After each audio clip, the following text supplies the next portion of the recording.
Imagine standing in the dim glow of a flickering torch, deep beneath the sands of Egypt, where the air hums with secrets older than time itself.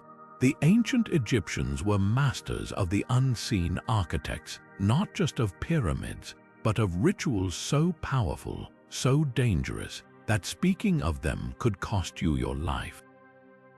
These weren't just ceremonies, they were forbidden acts locked away in the shadows of history, whispered only in the most guarded corners of temples.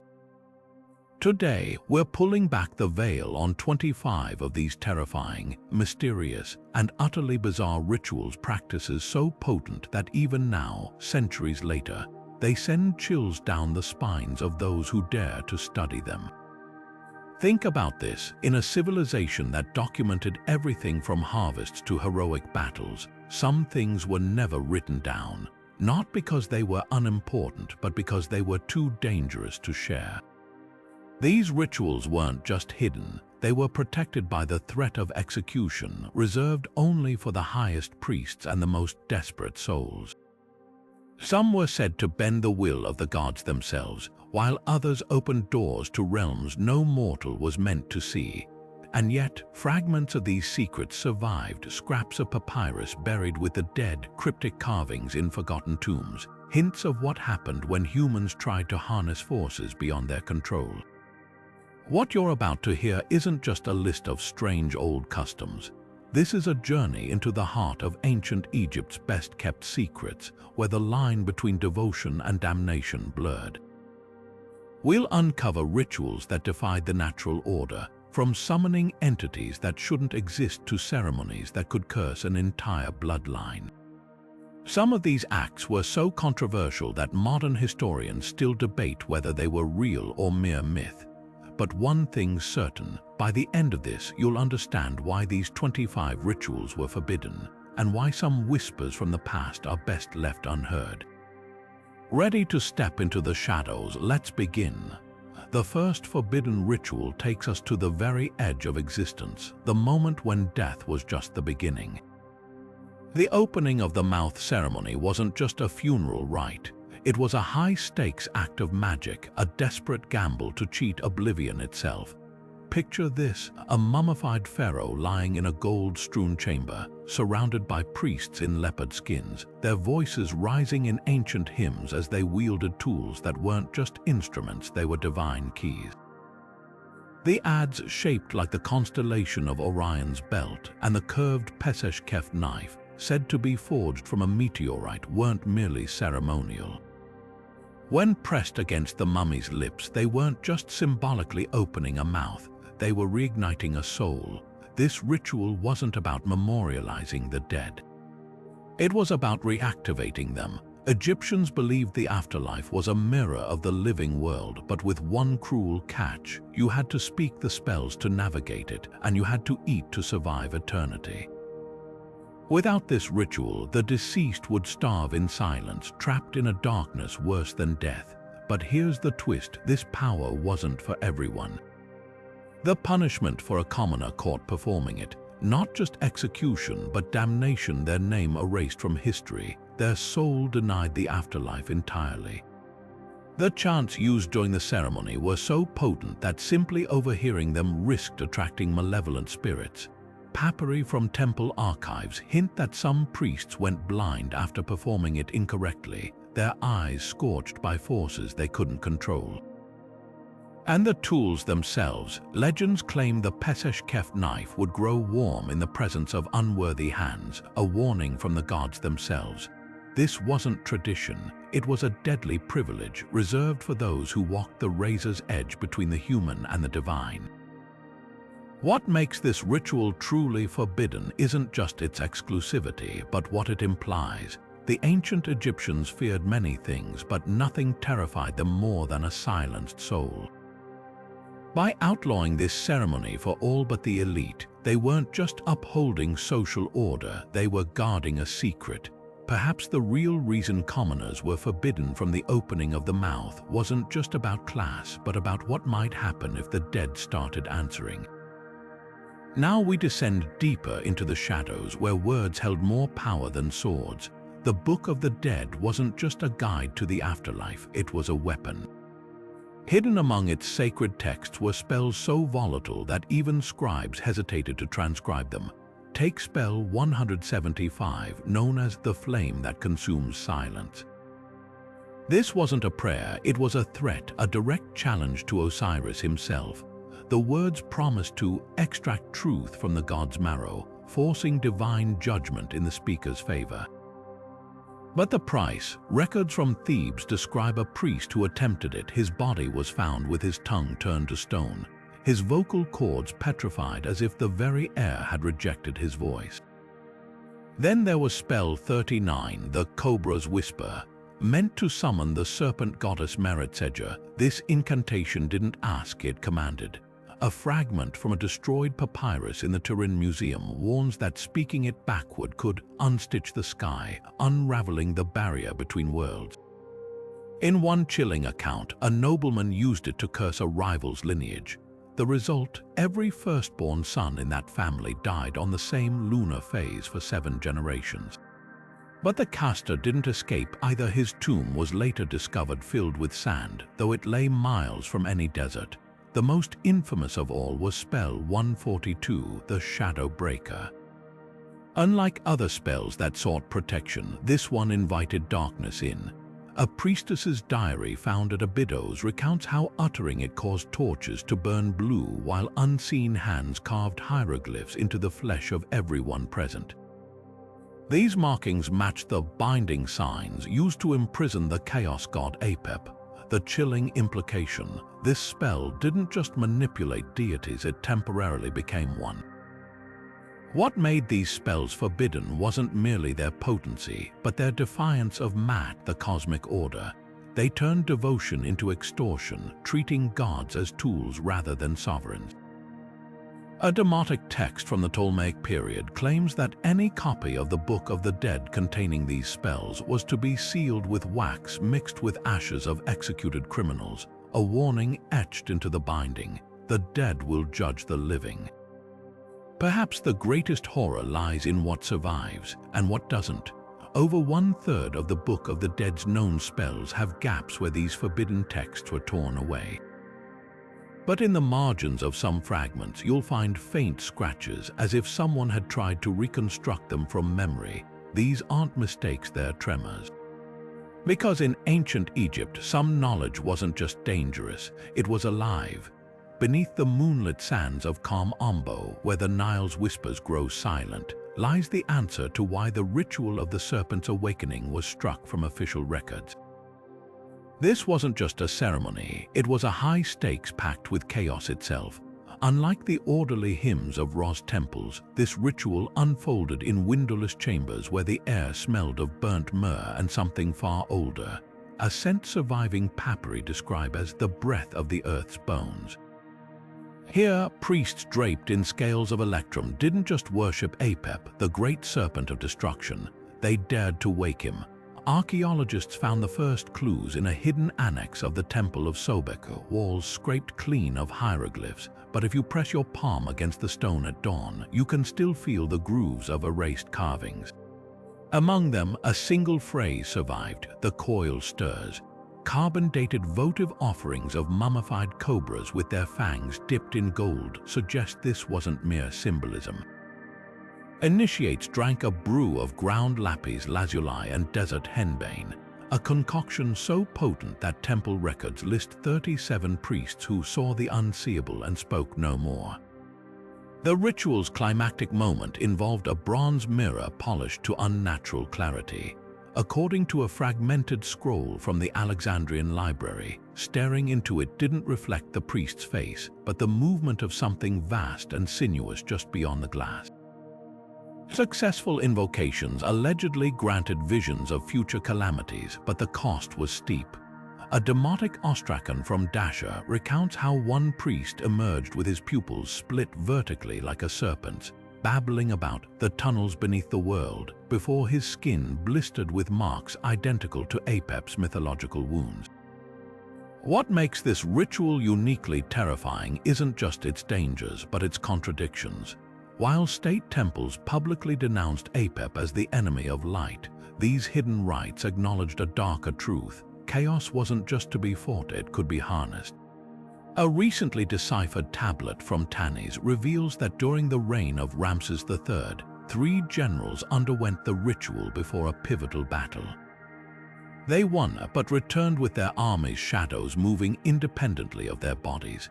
The most chilling evidence comes from Saqqara, where a subterranean chamber contained 40 mummies arranged in a spiral, each with a cobra skeleton coiled in their ribcage. Forensic analysis shows the snakes weren't placed there after death. They'd grown there, their bones fused with human remains. Were these failed initiates or something far worse?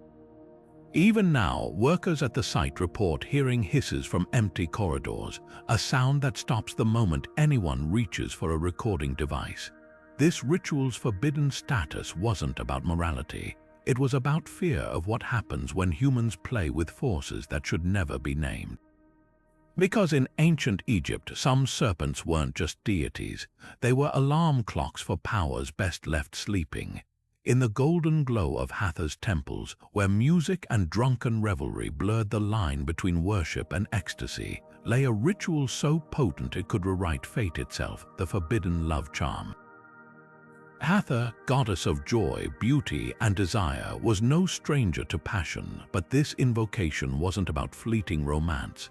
It was about forging a bond that not even death could sever. The ritual began innocently enough: offerings of honeyed wine, mirrors inscribed with the lover's name, and a lock of hair braided with red thread. But the final step: drinking from a cup mixed with drops of the caster's blood under the rising star of Sopdet, Sirius. Texts from Dendera temple crypts claim this act sewed 2 hearts together with invisible threads, making separation as agonizing as tearing flesh. But here's where devotion twisted into danger. A papyrus from the reign of Amenhotep III recounts how a noblewoman named Ti used the charm on a rival's husband. The man became so obsessed he carved his skin with Hathor's name, starving himself to death at the noblewoman's doorstep. When priests discovered the ritual's misuse, Ti was sentenced to a fate worse than execution. Her name was removed from every monument, her face chiseled from family tombs, and her shadow ritually unwoven to ensure no afterlife reunion with her victim. What made this ritual forbidden wasn't just its volatility, but its defiance of Maat's balance. Hathor's priesthood, usually tolerant of love magic, drew the line here because it didn't just influence emotions, it enslaved them. A demotic scroll from Edfu warns that improper use could cause a feedback loop of desire, where both caster and target became trapped in a hunger with no feast, their souls draining each other eternally. Evidence survives in the form of cursed amulets, heart-shaped carvings found in burial shafts, cracked down the middle as if split by force, the darkest irony. Hathor herself may have disapproved. In one temple relief at Philae, hastily altered, the goddess turns her back on a couple mid-ritual, her milk of mercy replaced with venomous serpents. Perhaps the true reason this charm was banned wasn't just its power, but its hypocrisy, turning the goddess of free love into a chain. Deep in the labyrinthine catacombs beneath Memphis, where even torchlight seemed to hesitate, priests of Anubis performed a ritual so blasphemous it defied the very god they served. The midnight offering wasn't about honoring the dead, it was about stealing their secrets. Under the cover of the moon's darkest phase, corrupt priests would meet with tomb robbers in abandoned burial shafts, exchanging gold-laden mummies for something far more valuable: whispered truths from the other side. The ritual required a fresh corpse, one that hadn't undergone the 40-day mummification process, placed upon an obsidian slab carved with the inverted symbol of Anubis. As the jackal-headed statues lining the chamber flickered with unnatural blue flames, the priests would pour a tincture of poppy and mandrake into the cadaver's mouth, a concoction known as the opener of silent tongues. Temple scrolls recovered from Abusia describe how the dead would then respond, not with words but with a slow rise and fall of the chest, as if drawing breath from an unseen wind. Here's where the horror deepened. The corpse's fingers would blacken, curling like burned parchment, while priests chanted the forbidden dialogue of the damned. According to a fragmentary stele now housed in Cairo's museum, this wasn't mere necromancy, it was theft. The ritual allegedly siphoned knowledge from the deceased's journey through the Juwat, the Egyptian underworld. A demotic Paris from the 22nd dynasty recounts how one priest extracted the location of a rival's hidden tomb from a noblewoman's reanimated corpse, only to find his own skin turning gray and brittle, as if aging decades in hours. The punishment for those caught was poetic in its cruelty. Offenders weren't just executed, they were mummified alive, their organs removed with ceremonial precision while their hearts still beat. A grisly account from Diodorus Siculus describes how condemned priests were wrapped in linen bandages coated in resin and natron, their mouths stuffed with myrrh to stifle screams. But the true terror lay in the final step. These living mummies were interred with no funerary rites, their souls trapped between worlds. Archaeologists excavating the Valley of the Workers uncovered 12 such mummies in the 1990s, their limbs contorted, jaws stretched wide in silent screams, and hieroglyphs carved into their wrappings reading, "Anubis denies you." What makes this ritual uniquely chilling isn't just its sacrilege, but its twisted logic. By using stolen corpses, these priests believed they could bypass Maat's judgment, harvesting underworld knowledge like thieves plundering an orchard. But the dead, it seems, kept their own ledgers. One particularly well-preserved mummy from the ritual, now known as the Whispering Prince, was found with its ribcage filled not with organs, but with hundreds of scarab beetles, creatures sacred to Khepri, the god of rebirth. A final mockery or a warning. Either way, the beetles were still alive when the tomb was opened, their chittering ceasing the moment sunlight touched their shells. In the scorching deserts beyond Thebes, where the wind carried the howls of jackals and the iron scent of storms, warriors once gathered under the red glow of Sirius to perform a ritual so brutal it shook the foundations of Egypt's armies. The blood pact with Set wasn't just a rite of passage, it was a surrender to the god of chaos himself. Unlike the orderly hymns of Ra or the solemn prayers to Osiris, this ceremony thrived on frenzy. Participants would slash the throats of desert hares or, in darker accounts, captured enemies, draining their blood into ceremonial bowls forged from meteoric iron. Then, as torchlight flickered across their painted bodies, they'd drink deeply, their lips stained crimson as they chanted Set's true name, a word so potent that saying it aloud could reportedly summon sandstorms. This wasn't mere superstition. Temple records from the reign of Ramses II reveal that entire battalions who underwent the ritual displayed terrifying prowess in combat, fighting for days without fatigue, their wounds clotting unnaturally fast. A papyrus fragment from the Harris collection describes one such warrior beheading 3 enemies with a single swing, his eyes reportedly black as the voids between stars. But the price of this strength was steep. Survivors spoke of waking to find their teeth sharpened, their shadows stretching in wrong directions, and an insatiable thirst that water couldn't quench. Worse still, the pact was contagious. A stele at Tanis warns that any soldier who shared campfires with these warriors risked hearing Set's voice in their dreams, urging them to drink the red sand. Pharaohs didn't ban this ritual because it was ineffective. They banned it because it worked too well. After the Battle of Kadesh, a regiment of Set-bound warriors turned on their own commanders, slaughtering them under a moonless sky. Autopsies of their mummies, found in an unmarked mass grave, revealed their hearts had calcified into strange, spiral-shaped stones. The lesson was clear: Set's gifts weren't blessings. They were leases, and the final payment always came due in blood.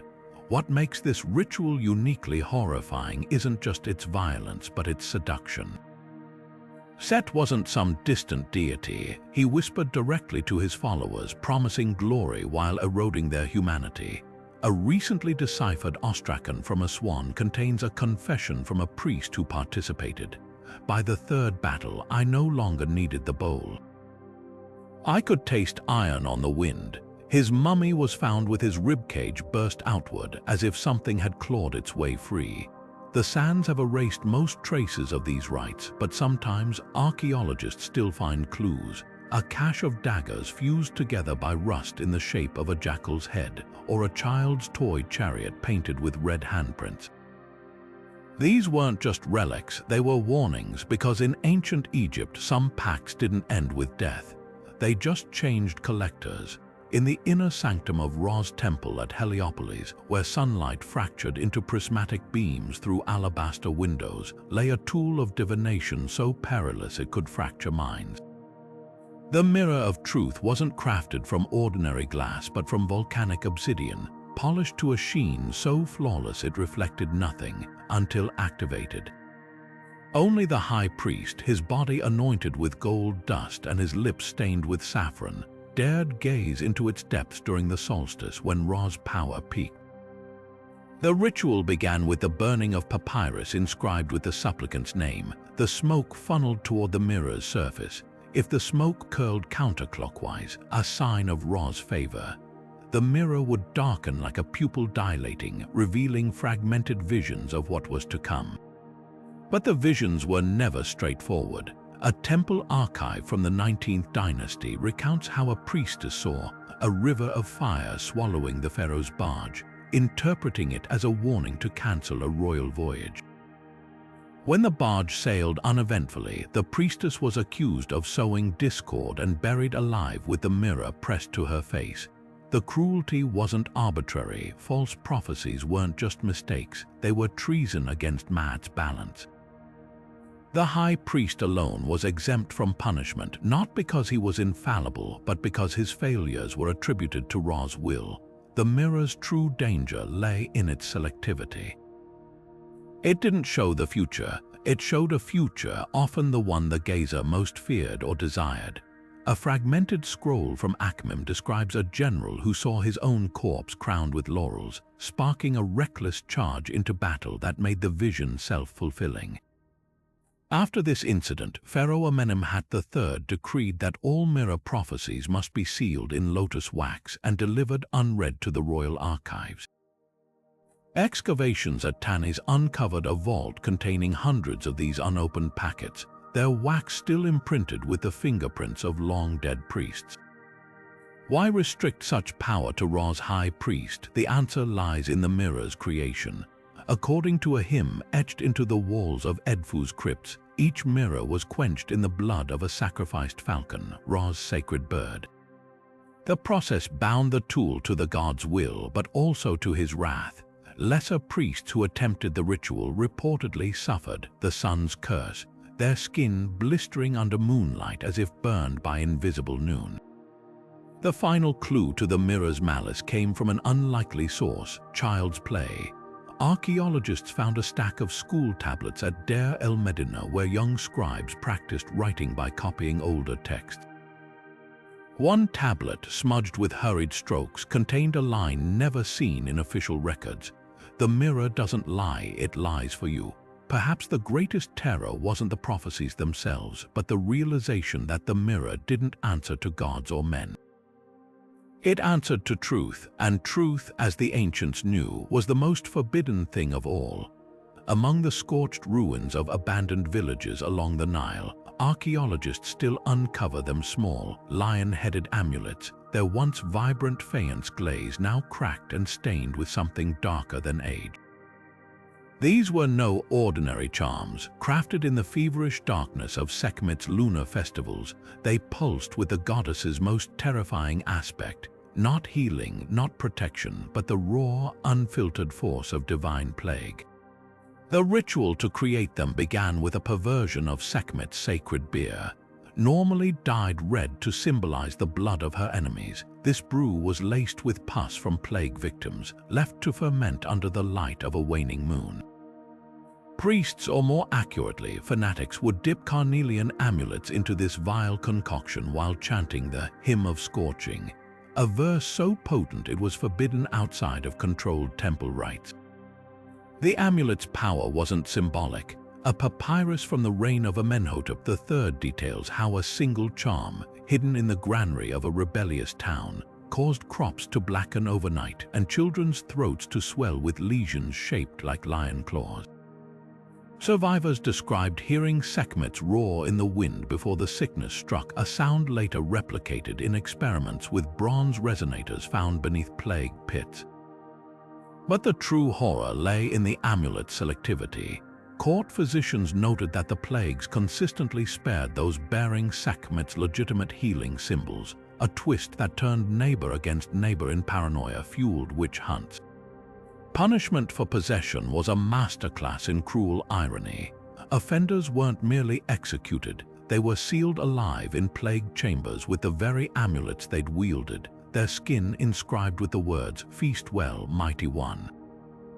Mummified remains from these chambers reveal grotesque details, bodies contorted as if mid-transformation, their bones fused in ways that suggest Sekhmet's wrath didn't stop at disease. Some skulls exhibit elongated canines, while others show evidence of flesh having melted and refused like wax. Yet the most disturbing discovery came from a dig near Bubastes in 2012. A ceramic jar contained 30 amulets wrapped in linen, soaked with a still potent antibiotic compound derived from moldy bread, proof that someone, somehow, had found a way to harness Sekhmet's curses as weapons of biological warfare.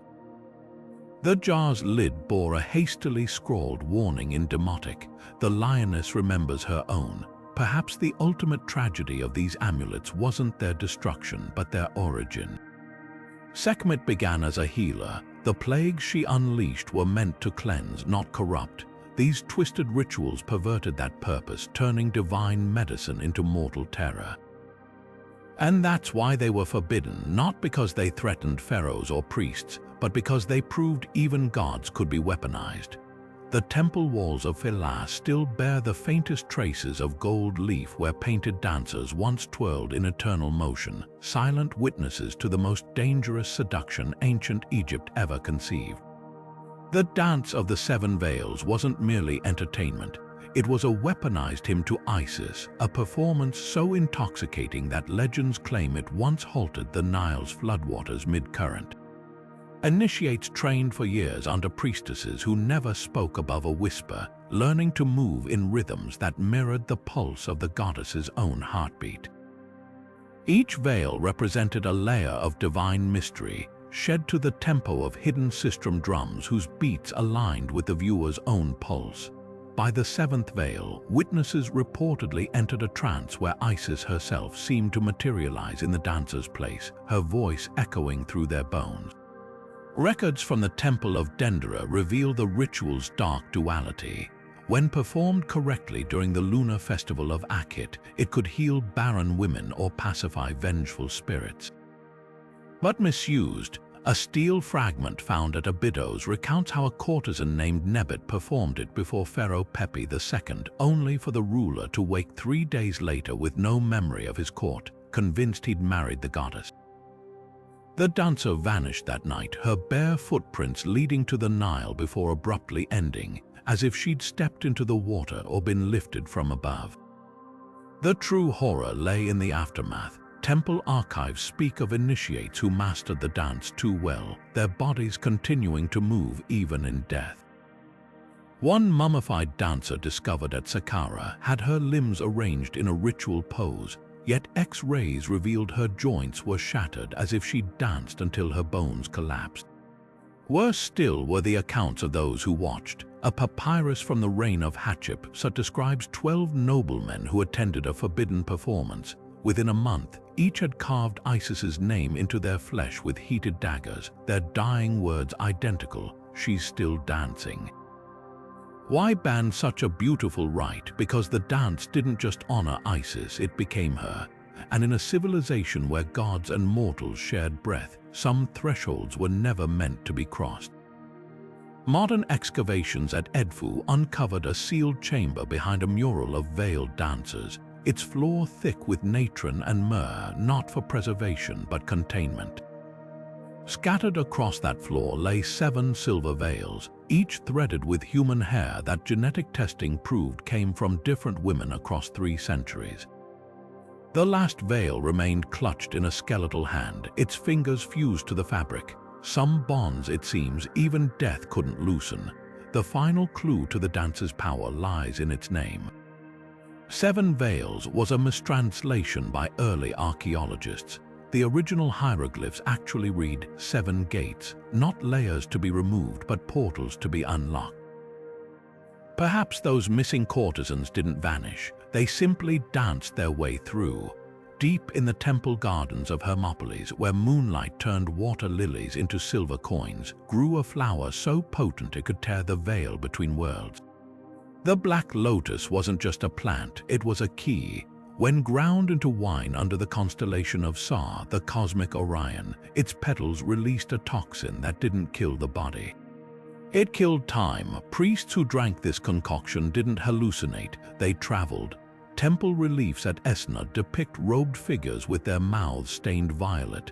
Their eyes rolled back as shadowy hands emerged from their chests, gripping strands of light like rains.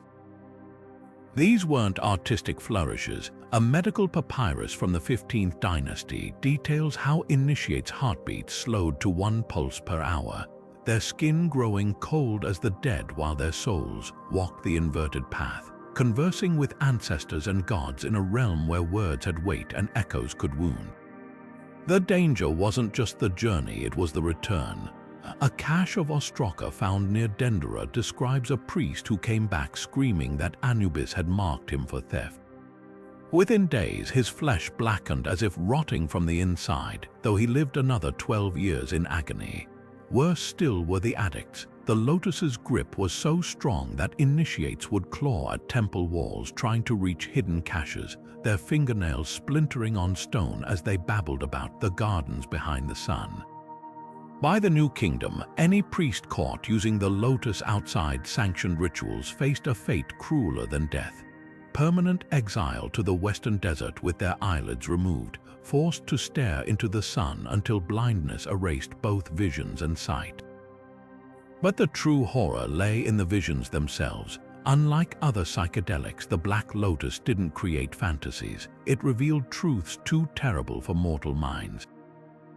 A fragmented scroll from the reign of Thutmose III recounts how one high priest drank the brew and saw the afterlife not as a paradise, but as a library where every soul's deeds were being edited by invisible scribes. He died raving about the forgery of eternity. Another, found mummified in a lotus-induced trance, had scrawled hieroglyphs across his own wrappings that matched no known language until linguists realized they were written backward, a mirror image of Proto-Sinaitic script warning of gods who sleep in our breath. Why was this ritual restricted to the most seasoned priests? Because the lotus didn't just show forbidden knowledge, it remembered its users. Excavations at Abydos uncovered a sealed jar containing 6 preserved lotuses, their petals unnaturally fresh after millennia. When analyzed, their pollen carried traces of human DNA from at least 14 individuals. The implication, these flowers didn't just open doors, they fed on those who walked through. Perhaps the final irony lies in the lotus's modern rediscovery. In 2011, a team of botanists identified a rare subspecies of Nymphea caerulea growing near abandoned Nile canals, its petals twice as large as normal, its roots extending nearly 20 feet deep. They uprooted a specimen for study. That night, every member of the expedition dreamed the same dream, a priest with violet lips whispering, "You took the flower." Now the flower takes you. The next morning, the plant was gone from their lab, though security logs showed no breach. Only one clue remained, a single petal pressed between the pages of a notebook, its veins pulsing faintly in the shape of an eye. The most blasphemous resurrection attempt in Egyptian history wasn't performed by priests, it was stolen from them.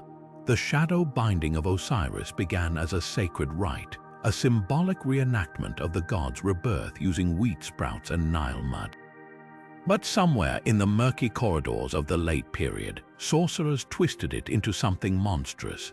Court records from the reign of Nectanebo II describe the perverted version, a living host anointed with embalming resins, their mouth stuffed with grave dirt while a mummy's bandages still sticky with natron were wrapped around their limbs like puppet strings. The goal, to lure a deceased soul back into a living vessel by mimicking Osiris's own resurrection. A trial transcript from Memphis details the case of a scribe named Khnumhotep who attempted the ritual using his own deceased wife's mummified heart. Witnesses reported hearing her voice emerge from his throat while his eyes clouded over with the milky film of advanced cataracts, but the transformation wasn't complete, just horrifically unbalanced. For 3 lunar cycles, Khnumhotep's body decomposed while still alive, his skin sloughing off in strips that regrew each dawn. When authorities finally intervened, they found his wife's heart fused to his chest, beating in reverse to his own pulse. The punishment: he was sealed inside a replica of Osiris's coffin and submerged in the Nile's deepest channel, not just to kill him, but to ensure his car couldn't anchor to either world. The ritual's true danger lay in its half-successes. A medical papyrus from the 26th dynasty describes 12 similar cases where the binding took but didn't hold. Victims developed mouths on their palms that recited the dead's memories, or woke to find their shadows moving independently, shadows that matched the height and posture of the deceased. One noblewoman's autopsy revealed her lungs packed with lotus pollen from a garden her bound ancestor had tended decades prior. Perhaps the most chilling evidence comes from an unexpected source: children's toys.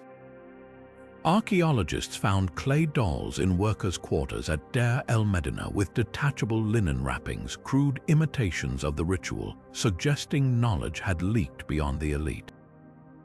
One doll's stomach cavity contained a scrap of papyrus bearing a child's shaky handwriting, "Play nice with grandfather."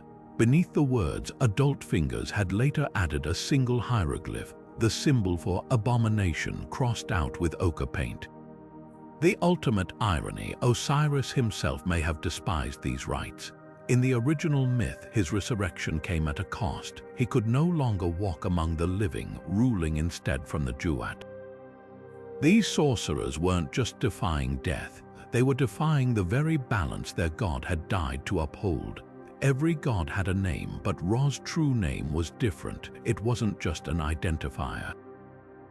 It was the fuse that lit the sun. Ancient texts whisper that Ra's hidden name pulsed inside him like a second heart, the source of his divine flame. To speak it wasn't just blasphemy, it was theft. Because whoever learned that name didn't just worship the sun god, they owned him. The legend traces back to the earliest pyramid texts where Isis herself tricks Ra into revealing his secret. Disguised as a cobra, she poisons him with her venom, offering an antidote only if he surrenders the name. But here's the twist: Ra doesn't just whisper it. He vomits it up, convulsing as the syllables leave his body, his skin dimming momentarily like an eclipsed sun. That moment revealed the unimaginable: the name didn't just belong to Ra. It was Ra. This wasn't myth to the pharaohs. Temple archives from the 5th dynasty describe a priest named Amenhotep who allegedly uncovered the name through dream divination. For 3 days, the sun failed to rise above his village. When dawn finally broke, Amenhotep's body was found fused to the temple's altar, his bones glowing like embers. The punishment wasn't just execution, it was replication. Burned alive in copper sandals to mimic Ra's fiery boat, his ashes were then scattered into the Nile at noon, ensuring even his soul couldn't escape the sun's gaze. But the terror didn't stop there. A fragmented scroll from Karnak details how Queen Sogneferu once ordered the name carved into an amulet during a military campaign. The moment the engraving was completed, the gold turned black, and every soldier who touched it developed blisters in the shape of hieroglyphs reading, "Hungry is the light." The amulet was melted down, but the metal refused to liquefy, remaining stubbornly solid even as the furnace cracked from the heat. Why such extreme measures? Because Ra's name wasn't a word, it was a living force. Papyri from the Book of the Dead describe it as a sound that bends, capable of warping reality around itself. Modern linguists examining temple acoustics discovered that certain sanctuary chambers amplified specific frequencies, vibrating in ways that made the air itself feel watchful. Perhaps the ancients weren't just guarding a secret, they were containing one. The final clue lies in what wasn't destroyed. Among the melted ruins of Akhenaten's abandoned capital, archaeologists found a single intact tile depicting Ra with his beak open mid-screech. Infrared scans revealed something chilling. The tile's glaze contained microscopic bubbles arranged in a pattern matching the hieroglyph or name. When exposed to sunlight, the bubbles refracted light into a beam so intense it scorched papyrus placed beneath it. A warning or a trial, either way, the message was clear. Some power isn't meant to be held. It's meant to hold you. In the hushed archives of Thoth's temple at Khmun, where the scent of ink and crushed ibis feathers clung to the air, priests once practiced a form of divination so precise it bordered on heresy, the bone oracle. This wasn't the vague muttering of seers or the ambiguous rustling of sacred leaves. It was a science of cracks. Specially bred baboons, sacred to Thoth, were fed a diet of lotus and mercury-laced water until their bones grew thin as papyrus. After sacrifice under the constellation of the scribe, their skeletons were burned in a furnace of black basalt. The resulting fractures read like sentences carved by the god's own hand. The ritual's precision made it dangerous. A court record from the reign of Seti I accuses a general of consulting the oracle before a rebellion. His fate sealed when priests found a baboon scapula hidden in his sandal, its fractures spelling out the hieroglyph for usurper. But the bones didn't just predict treason, they invited it. A fragmented scroll from the Temple of Edfu describes how a single cracked rib, misinterpreted as a promise of victory, led a governor to massacre his own garrison. When the prophecy failed, investigators discovered the bone had been tampered with, its fractures filled with gold dust to manipulate the reading. The punishment was poetic. The guilty priest's hands were encased in molten gold before he was forced to read his own burning bones in the furnace. What made this ritual uniquely threatening wasn't just its accuracy, it was its accessibility. Unlike the Mirror of Truth or the Black Lotus, the Bone Oracle required no elite training. Excavations at Amarna revealed a clandestine workshop where merchants crafted counterfeit oracle bones from gazelle remains, selling them to commoners desperate for glimpses of fate. One such bone, found in a midden heap, bore the inscription, "Flood follows the liar's harvest," a warning that coincided with a catastrophic Nile surge the following year. The backlash was swift. Ramses III ordered all oracle sites demolished, their bricks ground into pigment for scribes' ink, ensuring even their rubble would serve truth. Yet the most chilling evidence of the oracle's power lies in its afterlife. In 2008, archaeologists at Saqqara unearthed a sealed jar containing 32 baboon bones, each fracture meticulously annotated in red ochre. When researchers recreated the burning process, the new cracks formed eerily coherent patterns, including one that matched the silhouette of the excavation team's lead archaeologist. The man died of a stroke 3 days later, his notes ending mid-sentence with a single scribbled phrase, "The god always collects his debts." Perhaps the true reason Thoth's priests eventually abandoned the bone oracle wasn't royal decree but dread. In a civilization where writing itself was sacred, the cracks spoke a language older than hieroglyphs, one where not even the god of wisdom could control what the bones would say. In the Hall of Maat, where souls trembled before the scales of judgment, corrupt priests turned divine justice into a marketplace. The weighing of the heart ceremony, meant to determine eternal fate by balancing a heart against the feather of truth, became a rigged game. Behind closed doors, priests manipulated the scales with hidden counterweights, tiny amulets of hematite called the Stone of Sorrow, sewn into the linen wrappings of the deceased. A heart heavy with sin could be lightened for the right price, while the innocent might find their hearts inexplicably weighed down by invisible sins. The scandal reached its peak during the reign of Ramses IX, when a mortuary priest named Pentaworot was caught red-handed. A grieving widow, suspicious after her husband, a known philanthropist, was condemned to Amit's jaws, bribed an embalmer to unwrap his chest. Beneath the layers, they found not a heart but a carved lump of basalt. Further investigation revealed a ledger detailing payments from wealthy families to adjust the balance. Pentaworot's trial was a spectacle. Witnesses described how priests would heat the scales' bronze chains, causing them to expand imperceptibly, or anoint feathers with resin to make them stick to the pan. The punishment was as theatrical as the crime.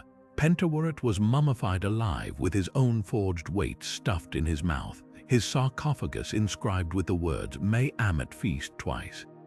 But the most chilling discovery came from Dendera, where archaeologists unearthed a cache of condemned hearts preserved in honey and labeled with names like inventory.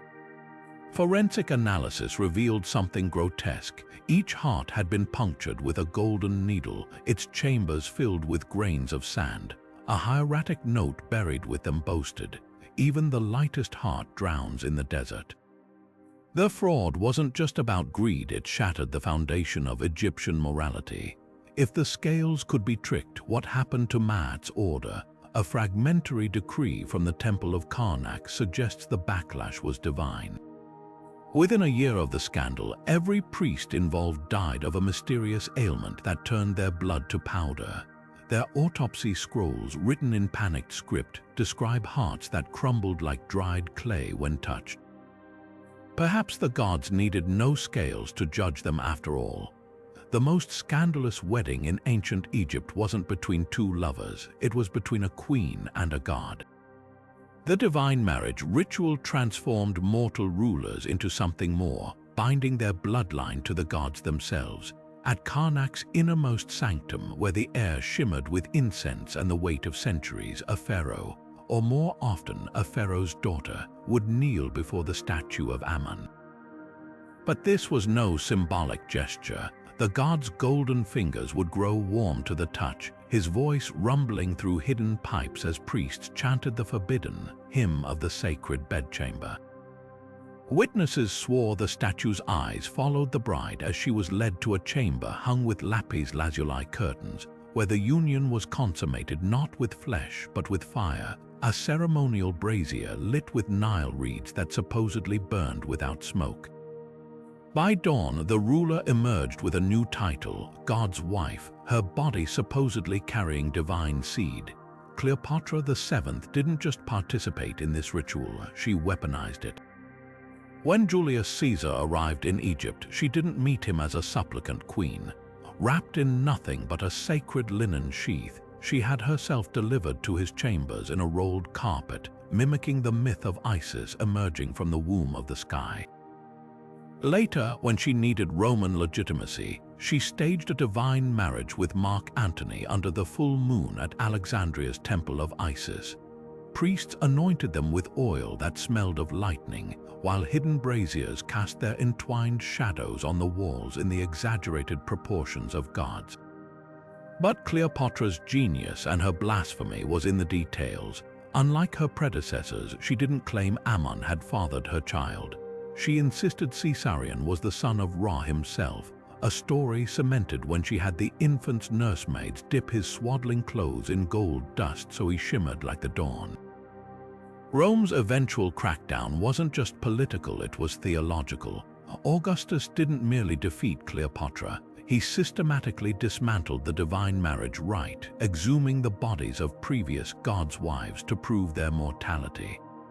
His final blow came when he stole the ritual's most sacred relic, the tear of Ammon, a lapis lazuli amulet said to contain the god's essence. Without it, the ceremony became hollow.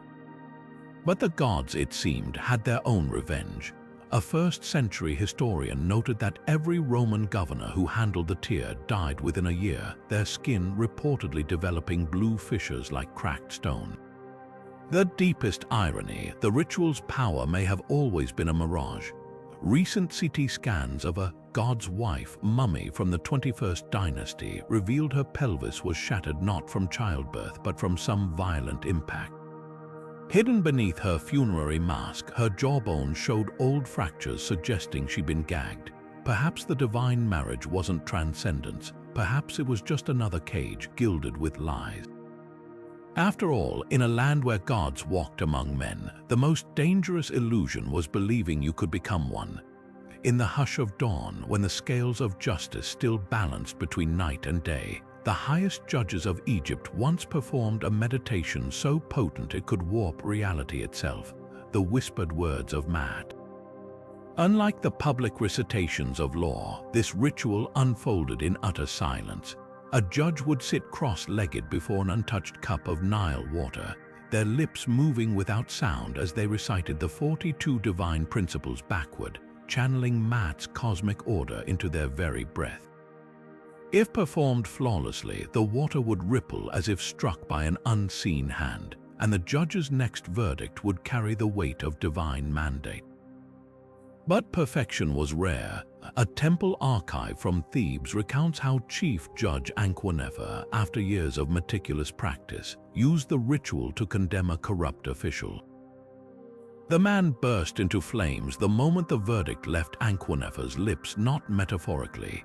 Eyewitness accounts describe his body combusting with a heat so intense it melted nearby copper offerings, yet left the judge's papyrus scrolls unscathed.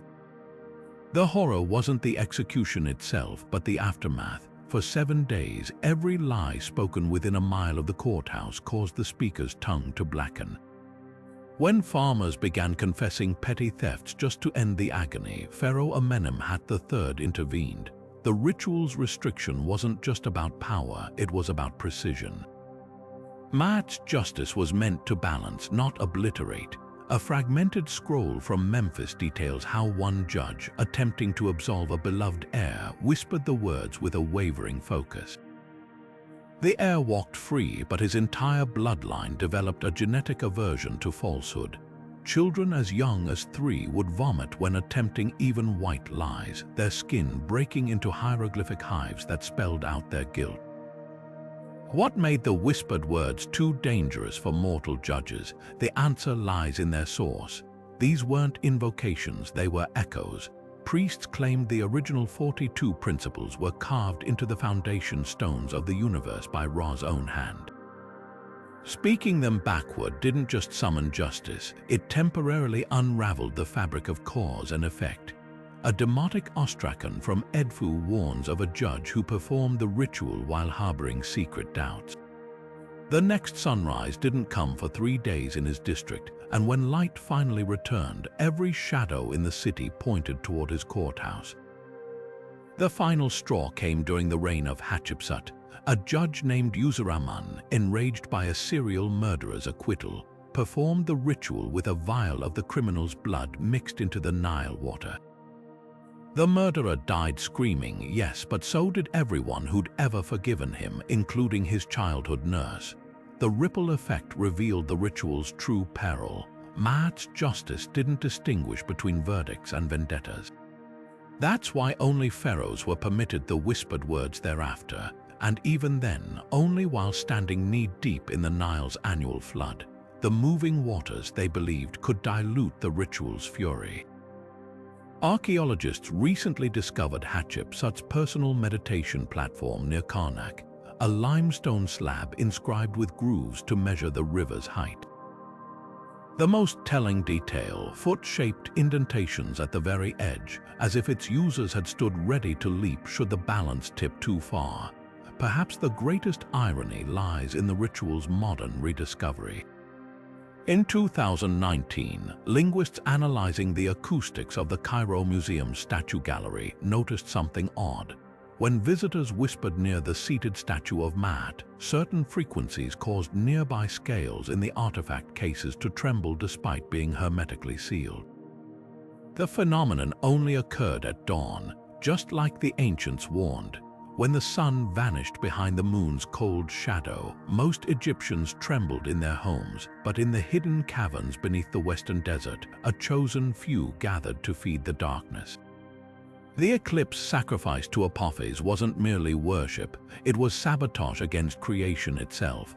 while priests of Ra chanted spells to protect the sun god from his serpentine foe.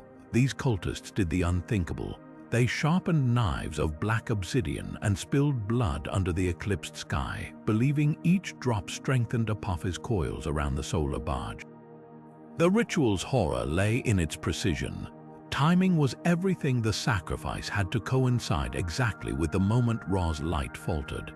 Temple records from Heliopolis describe how cultists used polished bronze mirrors to track the eclipse's progression, their chants growing frantic as the darkness deepened. The victim, often a captured rival priest or even a willing initiate, was strapped to an altar carved with inverted solar symbols. As the last sliver of sun vanished, the high priest would plunge his dagger not into the victim's heart but into their eyes, muttering, "Let Apophis see through these." Accounts from the Ptolemaic period claim the corpse's pupils would then liquefy into a black, tar-like substance that burned with unnatural cold when touched by moonlight. But the gods didn't take this betrayal lightly. A fragmented papyrus from Edfu recounts the fate of one such cult under Pharaoh Merenptah. After performing the ritual during a total eclipse, every participant awoke the next morning with their shadows missing. Within days, their skin began peeling in long, serpentine strips, revealing muscle tissue arranged in patterns matching Apophis scales. The final horror came when sandstorms buried their village whole, except for the temple where they'd performed the rite, which remained untouched, its walls now inscribed with unknown hieroglyphs that oozed a substance smelling of burnt copper and rotting lilies. Archaeological evidence supports these tales. In 2015, a team excavating near Dakar Oasis uncovered a sealed chamber containing 17 mummies arranged in a circle, their hands clutching obsidian blades. Forensic analysis revealed their ribcage held not organs, but compressed balls of papyrus, each one a copy of the same spell written in blood, most chilling of all. The room's ceiling bore a painting of the night sky, except the stars were positioned exactly as they'd appeared during a solar eclipse in 1184 BC. Why would anyone risk such madness? Because Apophis didn't just promise destruction, he promised an escape from judgment. Cult scriptures seized from a Theban hideout speak of the serpent swallowing not just Ra, but the scales of Mat themselves, ensuring no soul would face afterlife verdicts. In their twisted logic, annihilation became salvation. Modern astronomers note an eerie pattern. Of the 12 solar eclipses visible over Egypt between 1500 and 1000 BC, 5 coincided with unexplained plagues or royal assassinations. Coincidence, perhaps, but in the British Museum's basement lies one last clue: a ritual dagger found near Abydos, its blade still stained with a substance that evaporates when exposed to sunlight yet reforms at midnight, slithering down the metal like liquid shadow. Some doors, once opened, refused to stay shut. The desert wind howled through the barracks at size, carrying the scent of crushed sage and the metallic tang of freshly sharpened blades. Here, in the shadows of Neith's great temple, warriors bore marks far older than their scars, tattoos that didn't just adorn their skin but armed it. Neith, the weaver of fate and goddess of the hunt, didn't just grant strength through prayer. She stitched it directly into the flesh of her chosen. The ritual began with a needle dipped in ink mixed with powdered meteorite, its edge tracing hieroglyphs along the ribs, shoulders, and palms. Each symbol a knot in an invisible net meant to catch enemy weapons mid-strike. Temple records describe initiates who could walk through hails of arrows unscathed, their skin humming with a vibration that deflected rather than resisted. But this wasn't just divine favor, it was defiance. A fragmented scroll from the reign of Psamtik I recounts how a battalion of mercenaries, marked with Neith sigils, turned against Pharaoh's army. Swords shattered against their throats, spears glanced off their backs as if sliding on oil. The battle ended not with their defeat, but with a decree. Any warrior found bearing these tattoos would have them flayed from their bodies while still alive, their skin stretched across temple gates as a warning. Archaeologists at Tanis uncovered one such gruesome relic, a preserved section of human hide tattooed with the hieroglyph or shield, still inexplicably flexible after millennia, its edges seared as if torn away by something far hotter than flame. The tattoo's power lay in their specificity. Unlike general amulets, these markings responded to intent. A demotic manual for battlefield surgeons describes treating wounded warriors who'd received the tattoos improperly. Their inked symbols would writhe under the skin like trapped insects, burning through muscle until cut out with silver scalpels. One account tells of a soldier whose invincible palm tattoo backfired during a siege. His hand froze around his enemy's throat, unable to release even after the man's death, forcing comrades to sever the limb. Neith's priesthood, however, claimed the tattoos were never meant for war.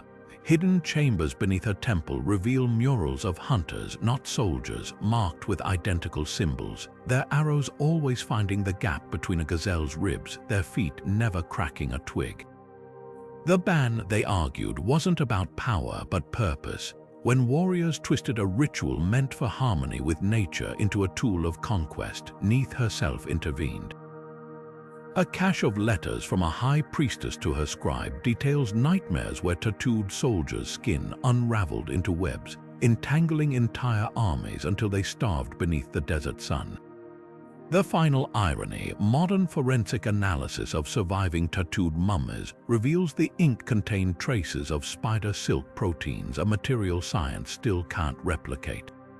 When exposed to ultraviolet light, the symbols glow faintly, pulsating in a rhythm that matches the wearer's long-vanished heartbeat. Some secrets, it seems, even time can't erase.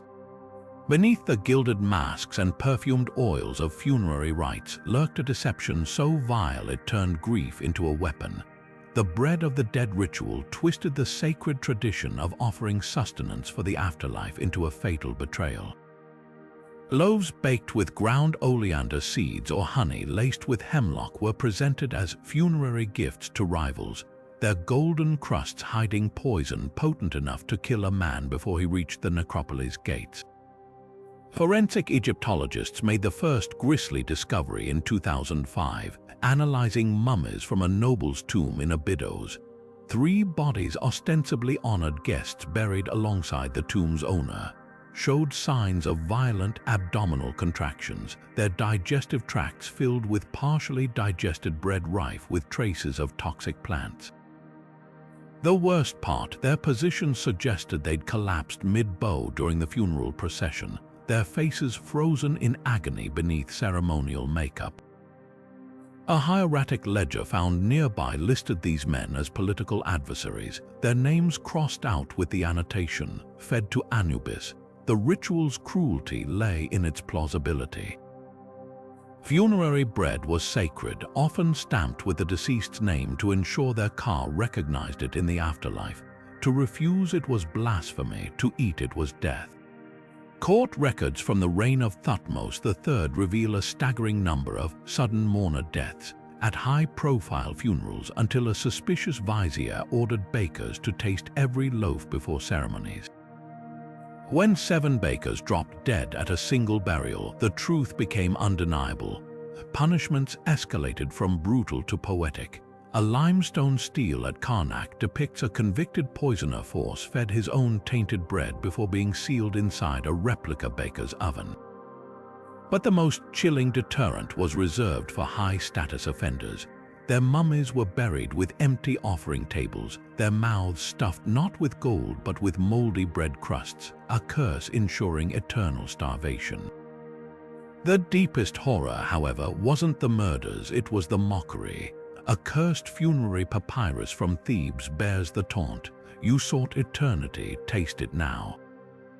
Forensic imaging revealed the scroll's fibers contained ergot fungus, meaning even reading it risked poisoning. Some traps, it seems, took millennia to spring. Deep beneath the step pyramid of Djoser, where the air grows thick with the weight of centuries, archaeologists found something that shouldn't exist, a tunnel too precise for human hands, its walls shimmering with flecks of electrum, descending at an angle that defies every known burial shaft. This wasn't just architecture, it was an invitation. The forbidden path of the Duat wasn't some symbolic journey of the soul. It was a physical roadmap to the underworld, carved by those who believed death's gates could be kicked open. Records from the reign of Merent to speak of the bold ones who walked backward into the west, teams of priests and mercenaries armed with copper chisels and jars of star oil, a volatile blend of bitumen and crushed lapis lazuli that burned without smoke. Their goal, to breach the Duat's threshold through a network of hidden passages rumored to connect every major necropolis. A fragmentary scroll from Abydos details their methods. At the junction of 3 royal tombs, they'd pour the oil into grooves cut in the shape of Anubis's paws, igniting it to reveal seams in the stone no mortal tool could detect. When the flames turned blue, the path was open, but the Duat guarded its secrets fiercely. A dispatch from year 12 of Ramses III's reign reports an entire expedition vanishing from a tunnel beneath Giza, not lost but erased. The 20 men left ropes anchored to an obsidian slab, yet when rescuers followed, they found only the ropes themselves, frayed at the ends as if sliced by something impossibly sharp. Most chilling were the footprints, human strides leading in but none returning. Instead, the dust bore impressions of clawed feet, far larger than any known animal, overlapping the human tracks as if something had fallen into step behind them. The official ban came swiftly, but the real terror lingered in the silence. A demotic ostracon from Dasha recounts how survivors, those who'd stayed behind at camp, awoke nights later to the sound of dragging footsteps outside their tents. Peering out, they saw their missing comrades staggering back, their eyes milky with cataracts, their mouths stuffed with Nile clay. When approached, the figures crumbled into ash, leaving behind only their leather sandals, tied in knots no living man could replicate. Modern excavations confirm these legends aren't mere horror tales. In 2018, radar scans near the Valley of the Kings revealed a previously unknown chamber whose walls are lined with hundreds of bronze mirrors, all angled downward. At its center lies a single artifact, a child's wooden toy boat, its hull charred as if it had sailed through fire. Hieroglyphs on the mast read, "The ferryman accepts no fare but silence." Why seal these tunnels? Because the ancients realized too late that the Duat wasn't a place, it was a process. Those who entered didn't just disappear. They became part of its machinery. A papyrus from the Temple of Hathor warns of those who dig too deep and meet themselves coming back, their bodies reshaped into living warnings. Perhaps the vanished teams did reach the underworld. Perhaps they're still there, endlessly retracing their steps in the dark, their torches burning with a light that casts no shadow. In the artisan workshops of Thebes, where sculptors typically shaped deities and pharaohs from stone, a darker trade flourished behind bolted doors, the mass production of wax figures, not for worship but for vengeance. These weren't mere effigies, they were conduits for curses, crafted in terrifying batches and sold discreetly to nobles, merchants, and even heartbroken lovers. Each figure bore the likeness of its intended victim, molded from stolen hair clippings or wax mixed with graveyard soil. The ritual was chillingly simple. Heat a bronze needle over a flame carved with Seth's name, then drive it through the figure's chest while whispering the target's true name backward. Temple archives recount how victims miles away would collapse with searing chest pains, their skin unmarked but their organs failing as if pierced by invisible blades. The scale of this practice became undeniable when archaeologists uncovered a hidden chamber near the Temple of Ammon, its walls lined with hundreds of wax figures, some royals, some rival artisans, even children. What made this cache uniquely horrifying wasn't just the quantity but the precision. Each figure had been labeled with hieratic script noting the curse's purpose. A baker's effigy inscribed "Silence his oven," its mouth sealed with bitumen. A general's figure bound in linen strips dipped in quicklime, ensuring his flesh would wither like old bandages. Forensic analysis revealed some figures had been reheated and reused, their distorted faces suggesting multiple victims over decades. but the ritual's true danger lay in its accessibility. Unlike elite magic requiring priestly training, wax curses democratized destruction. A fragmentary court papyrus describes a market stall near Memphis where vendors sold pre-made figures with blank tags. Buyers needed only to scratch a name and drop a coin into the Nile at midnight. The resulting paranoia fractured communities. A noblewoman's diary from the reign of Amenhotep III recounts her terror upon finding a wax doll hidden in her chambers, its belly stuffed with barley, a curse meant to bloat her with the hunger of the dead. Panic spread so widely that Pharaoh Horemheb decreed possession of such figures punishable by immersion in a vat of boiling wax, a fate designed to mirror the victim's suffering. The darkest irony, many figures bore defensive marks, tiny ankhs carved into their backs, suggesting their creators feared their own creations. A well-preserved specimen from the Louvre's collection shows a second face emerging from the wax's reverse side, as if the curse had begun reflecting onto its maker. Perhaps the ancients feared wax held memory, absorbing not just the victim's fate but the caster's guilt. Modern experiments at the University of Cairo yielded an unsettling discovery. When exposed to specific vibrational frequencies, the recovered figure's wax emitted a subsonic hum, measurable but inaudible to human ears. Laboratory animals subjected to these frequencies exhibited erratic behavior, some clawing at their chests as if trying to dislodge an unseen needle. Science can't yet explain it, but the ancients didn't need labs. They knew some materials crave purpose, and wax, it seems, never forgets the shape of malice. The forbidden moonlight baptism began as a desperate mother's plea, a ritual born from grief, twisted into horror. In the quiet courtyards of Akhmim, where infant mortality haunted every household, priestesses of Isis whispered of a way to cheat death itself. Under the full moon's silver glare, they would bathe newborns in water charged with powdered moonstone, their tiny bodies anointed with milk from a cow that had never known daylight. The rite's promise was simple. Children cleansed this way would carry the moon's immortality, their souls bound not to flesh but to the eternal cycle of waxing and waning. Temple reliefs show the ceremony's deceptive beauty, priestesses cradling infants in lotus-shaped basins, their hands casting elongated shadows that curled like protective serpents around the child. But the ritual's true cost emerged in the aftermath. A cluster of tiny graves near Dendera told the first grim tale. Exhumed skeletons revealed bones that hadn't decomposed but crystallized, their marrow replaced with a glassy substance that shimmered under torchlight. Worse still were the survivors. Medical papyri described toddlers who stopped aging, their hair bleaching white while their voices remained those of infants. A nobleman's letter from the reign of Ptolemy VIII recounts his daughter weeping under sunlight, her skin blistering as if kissed by Ra's rage, yet unharmed by moonlight's touch. The prohibition came swiftly, but not before desperation birthed grotesque innovations. Scraps of linen found in a Theban midden heap detail how some mothers, denied priestesses, attempted the ritual themselves using stolen temple linens as swaddling cloths and substituting moonstone with crushed pearls.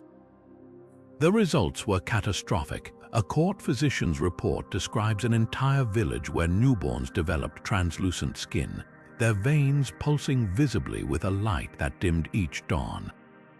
By the next full moon, everyone had vanished from their cradles, leaving behind only damp outlines on the sheets, as if their bodies had melted into night. Archaeologists uncovered the darkest evidence in 2017, a hidden chamber beneath a lesser Isis temple containing 21 miniature sarcophagi, each lined with silver rather than gold. CT scans revealed no bones inside, only hollows filled with a metallic liquid that defied chemical analysis. When exposed to moonlight in a controlled lab, the substance evaporated, reforming at dawn into droplets that rolled unnaturally upward against gravity. Perhaps the ritual's true horror wasn't its failure, but its partial success. The children didn't die, they transcended, becoming something neither living nor dead, tethered to a cycle no mortal was meant to endure. A broken stele near Alexandria bears the last known reference to the baptism, its final line chiseled out by frantic hands. They do not age, but oh, they remember, the rest is silence. Inside the temple workshops of Memphis, where the air hummed with the scrape of chisels and the scent of cedar resin, craftsmen performed a ritual so audacious it blurred the line between art and deity. The awakening of Ptah's servants wasn't just about carving stone, it was about implanting breath into the lifeless. Imagine a sculptor painstakingly hollowing out the throat of a statue, its mouth parted mid-speech, while priests packed the cavity with a mixture of natron, crushed lapis lazuli, and most crucially, the ashes of a sacred ibis. This wasn't mere symbolism. Temple records claim that when the constellation of the heron aligned with the full moon, these statues would shudder, their stone lips parting to release prophecies in voices like grinding millstones. The phenomenon wasn't limited to whispers. A stele from the reign of Amenhotep III recounts how a statue of Ptah in his own temple suddenly screamed a warning of Nile flooding so severe it would drown the hymns of the gods. The waters rose within days, exactly as foretold, but the statues didn't just predict natural disasters, they exposed secrets. A fragmentary court papyrus describes a noblewoman's statue of Hathor accusing her of poisoning her husband, the stone face contorting into a snarl as it recited details only the dead man could have known.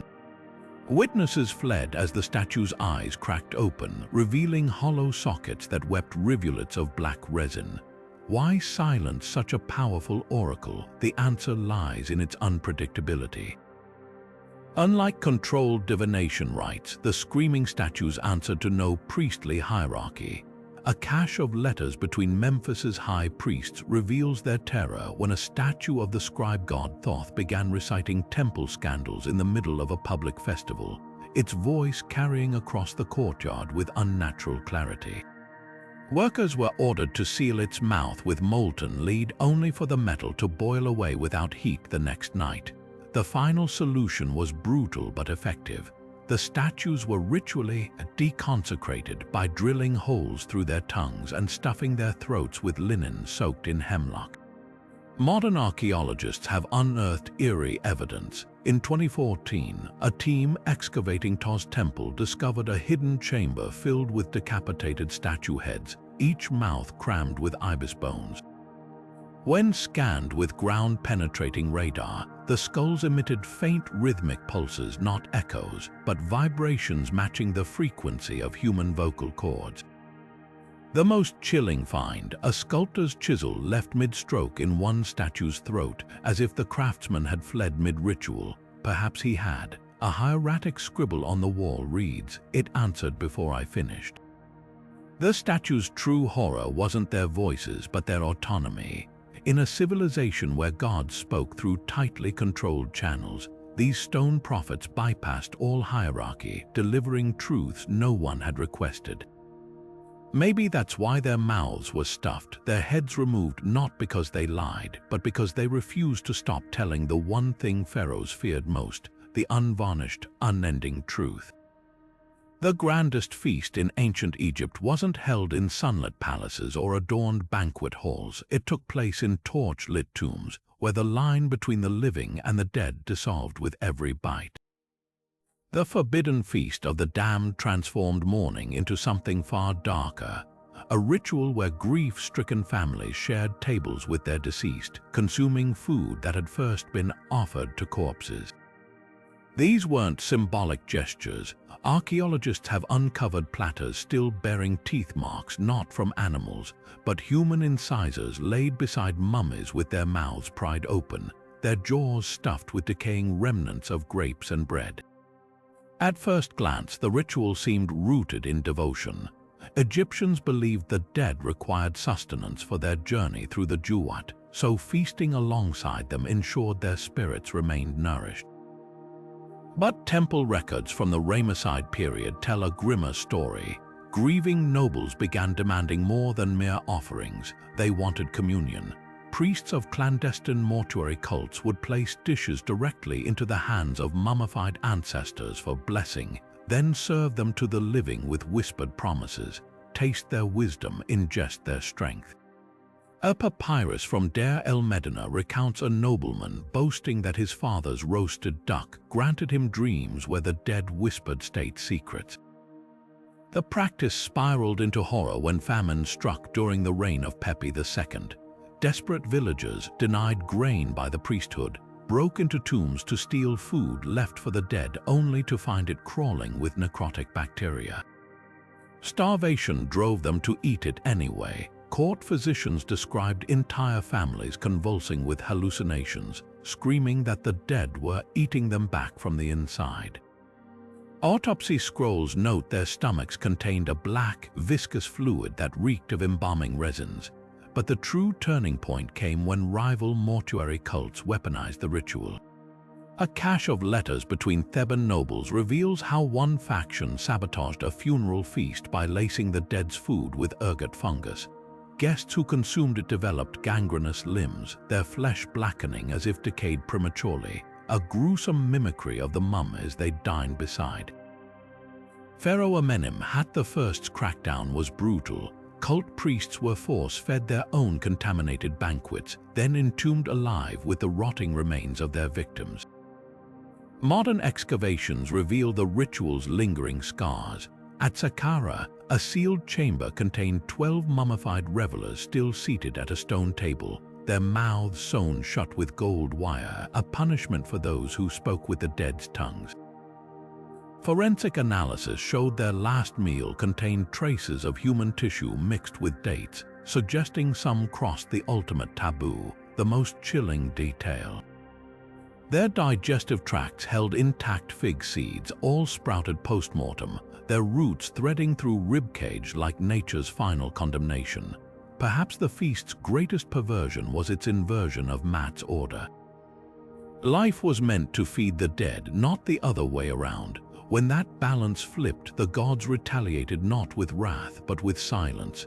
After the crackdown, Egyptian texts stopped describing the afterlife as a banquet.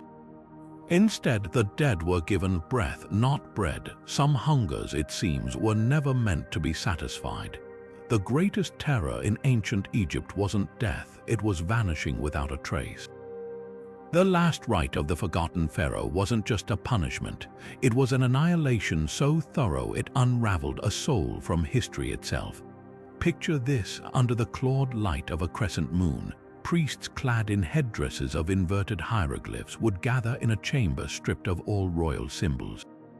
No hymns echoed here, only the scrape of bronze chisels as they methodically defaced the condemned pharaoh's name from every monument, every scroll, even the base of their own statues. But this was no ordinary vandalism. Each stroke carried a whispered spell, a curse that didn't just erase ink from papyrus, it seared memory from the living. Records from the reign of Hatshepsut reveal the ritual's cruel genius. After her stepson Thutmose III reclaimed the throne, he didn't just chisel away her cartouches. He ordered priests to burn bundles of papyrus bearing her name while reciting the Hymn of Unmaking, a verse so potent it allegedly caused scribes to forget the very letters they'd written. A fragmentary diary from a Theban scribe describes the aftermath. Workers who'd spent years carving Hatshepsut's obelisks suddenly couldn't recall her face, their hands passing over her images as if they were blank stone. The horror didn't stop at the physical. The rite's final act involved trapping the pharaoh's essence in a heart scarab of silence, a beetle-shaped amulet carved from meteoric iron, its underside inscribed not with spells for the afterlife but with a single command: be as dust. These scarabs were then sealed inside anonymous clay jars and dropped into the Nile's deepest currents, where the water's relentless flow would scatter the pharaoh's identity like grains of sand. A cache discovered near Aswan in 2009 held 19 such jars, each containing a scarab pulsing with abnormal magnetic fields. When scanned, the artifacts emitted subsonic frequencies that induced migraines and temporary aphasia in researchers, as if the curse still clung to them after millennia. But the most chilling accounts come from those who performed the erasures. A priest's confession, hidden beneath floorboards at Karnak, recounts how initiates tasked with the rite would wake screaming months later, their tongues coated in ash, their dreams filled with a figure whose features melted like wax whenever they tried to focus. Some developed a compulsive need to write the very names they destroyed, their bodies covered in self-inflicted scars forming garbled hieroglyphs. Why fear this ritual above all others? Because Egyptians believed existence relied on remembrance. To speak a name was to give breath to the dead. The last rite didn't just kill a pharaoh, it unmade them, ensuring not even the gods could whisper them back into being. A broken steel at Abydos puts it best. The scorpion's sting is mercy compared to the kiss of oblivion. Perhaps that's why even the cruelest pharaohs hesitated to use it, until the night archaeologists found Akhenaten's empty sarcophagus. The lid bore no curses, no spells, just the faint imprint of fingers pressed desperately against the stone from the inside. These forbidden rituals were more than just dark curiosities. They were the cracks in ancient Egypt's carefully constructed facade of order and divinity. Beneath the gleaming temples and meticulously recorded histories, these rites reveal a culture wrestling with forces even the gods feared to unleash. The Egyptians didn't just suppress these practices because they were dangerous, they buried them because they worked too well. From reanimated corpses to stolen divine names, these rituals proved that mortal hands could twist cosmic balance, turning faith into a weapon and devotion into a bargaining chip with the abyss. What makes these rites truly chilling isn't their brutality, but their intimacy. They weren't performed by distant cults in forgotten wastelands. They unfolded in the heart of society, in royal courts and temple sanctums, by people who believed they could outsmart death itself. The dance of the seven veils corrupted the sacred bond between goddess and worshipper. The bone oracle reduced Thoth's wisdom to a grotesque lottery. Even the last rite of the forgotten pharaoh, a punishment meant to erase tyranny, became a warning of how easily history itself could be unmade. These rituals laid bare the truth. For all their grandeur, the ancient Egyptians were just as human as we are, terrified of the dark, desperate for control, and willing to risk everything for one more moment of power. So which ritual haunts you the most? Was it the eclipse sacrifice to Apophis, where priests fed the darkness to spite the sun? Or the forbidden moonlight baptism, where children became prisoners of the night? Share your thoughts in the comments, and if you're hungry for more secrets ripped from history's shadows, hit subscribe, because this was just the beginning. The past has countless more doors left to pry open, and some of them should stay shut.